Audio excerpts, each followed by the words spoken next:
how to turn off comments notification on TikTok.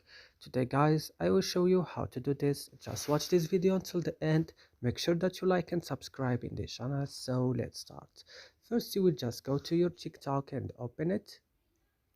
Then when you open your TikTok, you will just go down here on profile. Open your profile.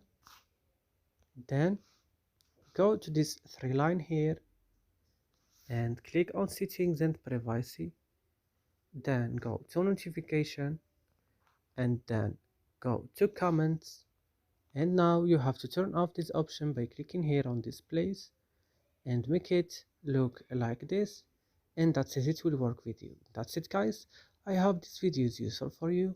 Do not forget to like and subscribe in our channel in app, and see you next video.